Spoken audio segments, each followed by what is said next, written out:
A few months ago, a family brought their father to the hospital, but he never woke up. He went to bed the night before feeling fine, said goodnight to everyone, and simply never woke up again. The doctors later explained something heartbreaking. It wasn't an illness. It wasn't old age. It was a simple habit he had been doing every night before bed, a habit millions of older adults think is harmless. And tragically, that habit can quietly trigger heart attacks and strokes during sleep. So if you're over 60, or you care about someone who is, please listen carefully to what I'm about to share, because this one small mistake could put enormous pressure on your heart while you sleep. But the good news is, once you know about it, it's very easy to avoid. Hello, dear friends, and welcome back. If you're new here, my name is Dr. Margaret Hale. I'm 86 years old, a retired physician, and I spent over 50 years caring for women and men as they move through the later chapters of life. On this channel, I share the quiet truths about aging, the things many doctors simply don't have time to explain, so that you can stay stronger, safer, and healthier for many more years.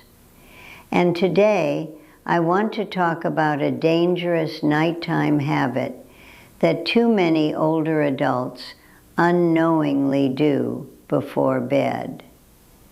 The habit I'm talking about is taking certain medications or sleep aids right before lying down, especially when combined with dehydration or alcohol.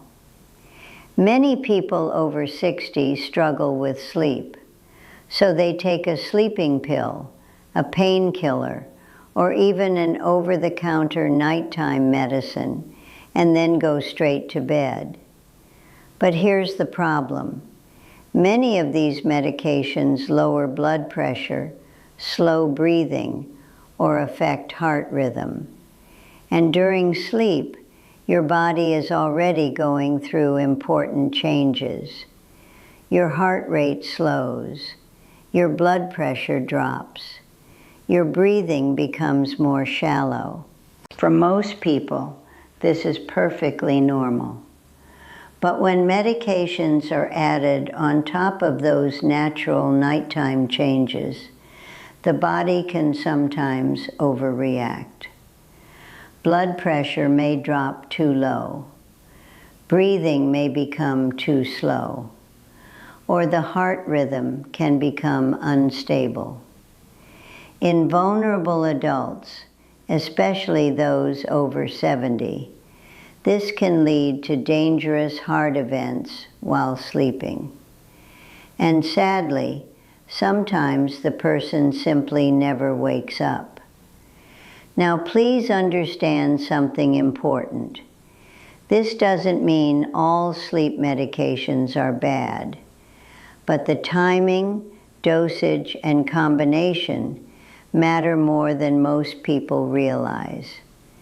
For example, many older adults take nighttime medications on an empty stomach and without enough water. This can make the medication absorb faster and stronger than expected. Others combine a sleeping pill with a glass of wine or alcohol, believing it will help them relax. But alcohol magnifies the sedative effect on the heart and brain. Doctors see this combination far too often in emergency cases involving nighttime strokes or heart rhythm problems.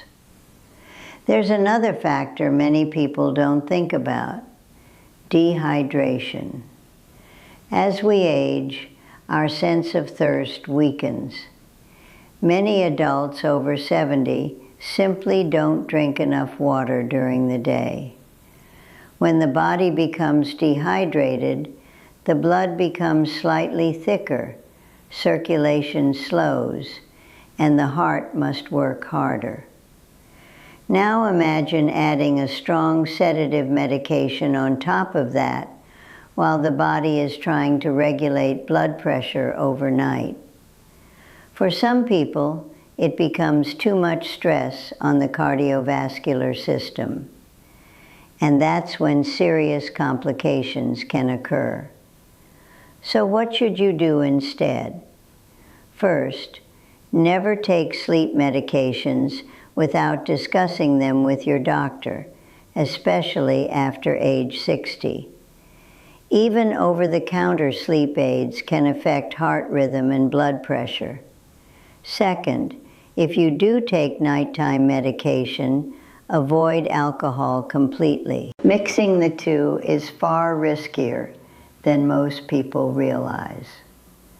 Third, try not to take strong sedatives immediately before lying down. Give your body a little time to process them.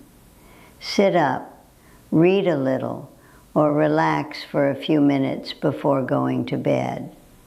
Fourth, and this one is very important, stay properly hydrated during the day.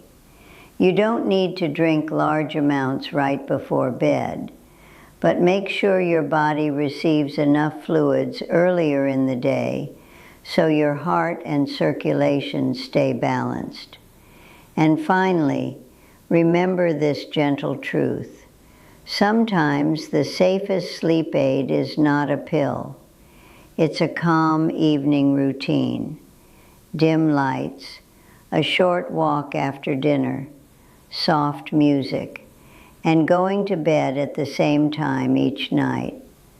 Our bodies love rhythm, and when we respect that rhythm, sleep often comes much more naturally. I've seen many patients regain peaceful sleep simply by adjusting their evening habits, without relying heavily on medication. So tonight, before you go to bed, take a moment to think about your routine. Are you taking anything that might put extra stress on your heart while you sleep? Small changes can make a tremendous difference, and sometimes those small changes quietly protect the most important thing we have, our time here with the people we love. If this message helped you today, consider sharing it with someone you care about. You never know who might need to hear it. Take good care of yourself, and I'll see you again soon.